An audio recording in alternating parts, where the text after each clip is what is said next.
When we think of our Creator, we see a benevolent, caring God, a steward of our life, carrying us through our most desperate moments. But what if our Creator hated us and wished for nothing but our utter destruction? They labored not only for our deaths, but to undo any trace of our existence.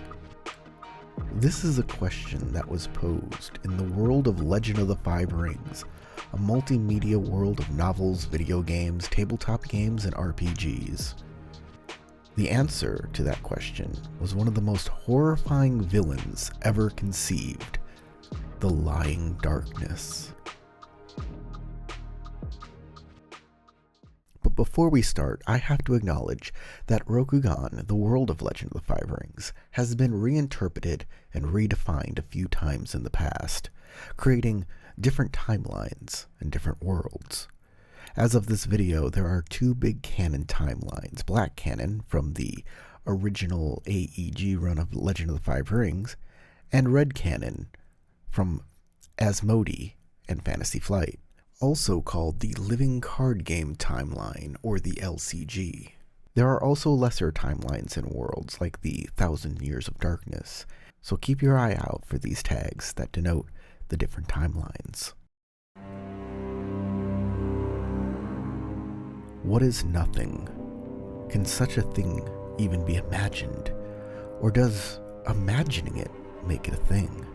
Before Ningendo, the realm of mortals, before the realms below filled with ghosts and demons such as Jigoku, and the realms above filled with dragons and gods like Tengoku, there was nothing. It is unknown what this nothing was like. Was there time? Was there space? These questions may never be answered, but what is known is that the nothing had a presence. And once it became aware of itself, it became very afraid, for it was alone. They said that this fear created a third of all realms. Realizing its loneliness, longed for companionship, and its desire created a second third of the realms. And finally, it noticed what it had done, with each fear and longing replacing its own body with creation anew, and felt itself dwindling, and regretted what it had done. This final emotion, regret, created the final part of the realms, and there was no more room for nothing. This story is the basis for the three sins of Rokugan: the sin of fear, the sin of desire, and the sin of regret. To be a true samurai, one must expunge these sins from your life or be subsumed by them. But Rokugan is a land of magic, spirits, and gods, so these are no mere moral plays, but the reality that all live under.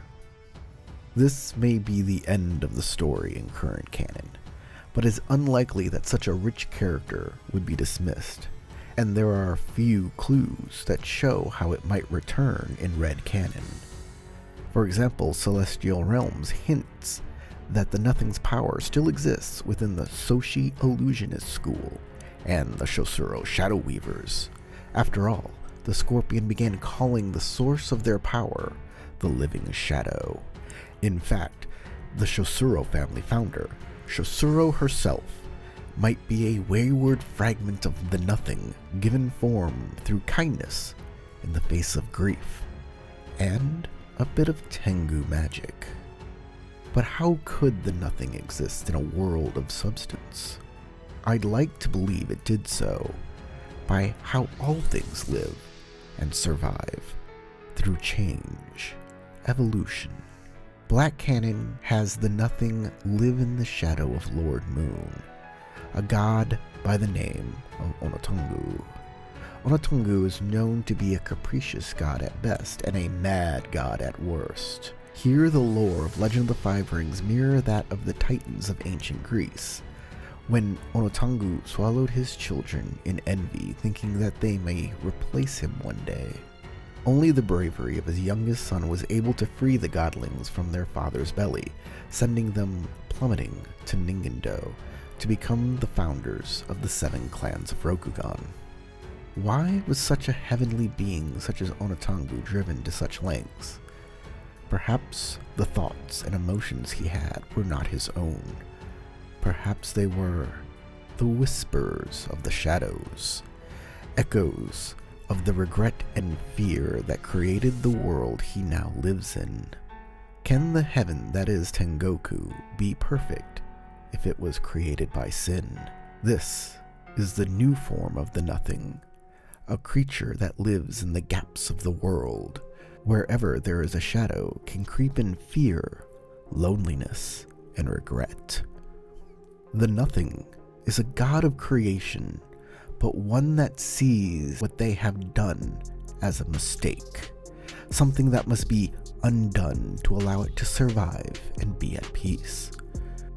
Your existence keeps it from becoming whole again, and thus you must give up yourself in order for it to survive. This is where a man named Goju enters. Goju was a scorpion ninja who was cast from his clan. He was alone, without purpose, without a family. It is said that the Nothing saw a kindred spirit in Goju and reached out to him, revealing itself, and both were forever changed. Goju gained fantastic powers granted to him by becoming Nothing, giving up his name and identity, his very sense of self. And the Nothing gained Goju's searing hatred, corrupting it and changing it into the lying darkness, a being of true evil. While this is the story that Black Canon tells, I can't help but think that this story is false. A mortal's life, a human's life, can be filled with tragedy, heartache, scorn. Any man, woman, or child can feel these emotions, can have these things happen to them. Goju was not the first to be cast out, and wasn't the last. The Nothing's actions before meeting Goju never seemed altruistic. Every action it took, from creation onward, were self-oriented. It even tried to create an alliance with Fu Long, but the dark god wounded them with a crystal katana. So you see, I believe the Shadow saw Goju as just another pawn to be used to try and destroy reality. Perhaps Goju's pain and anger did indeed change the Nothing, making it more cruel and proactive. The lying darkness was born not by some mistake, but by design. Together, Goju and the lying darkness became a frightful force, able to wipe away a person's identity in a literal sense, becoming faceless minions, able to wear the face of anyone they met through shadow trickery. They commanded the very shadows, creating beasts of darkness to fight for them. If a mortal were to harbor nihilistic thoughts, to come face to face with the despair of existence, the crisis might throw themselves into the arms of the lying darkness. Their numbers did swell until they became an army large enough to threaten not only the Empire of Rokugan, but had found a way to strike at heaven itself.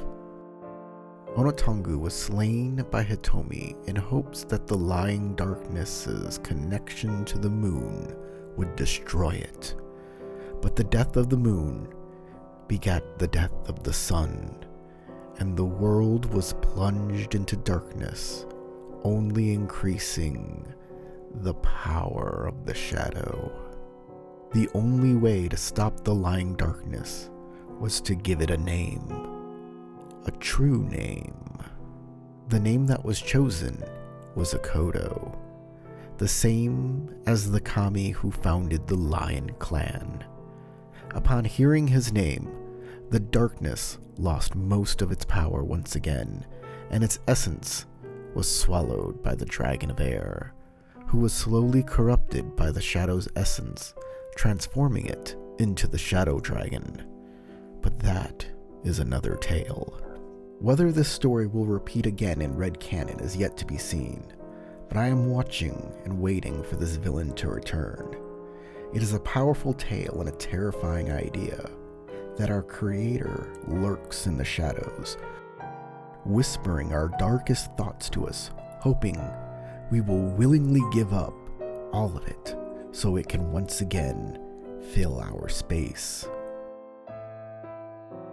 It's also an interesting metaphor for life, as we can all feel alone, but letting someone into our lives means giving a part of ourselves to that person.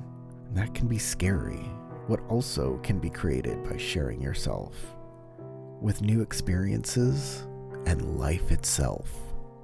Thank you for watching. This is The Dead Unicorn, the tabletop role-playing game club. My name is Corey. I hope you'll watch more of my content, including role-playing game reviews, how to plays, and even actual plays. We are currently doing an actual play of Legend of the Five Rings if you are interested. We have a Patreon and Discord, and hope this video inspires you to check out Legend of the Five Rings and go roll some dice.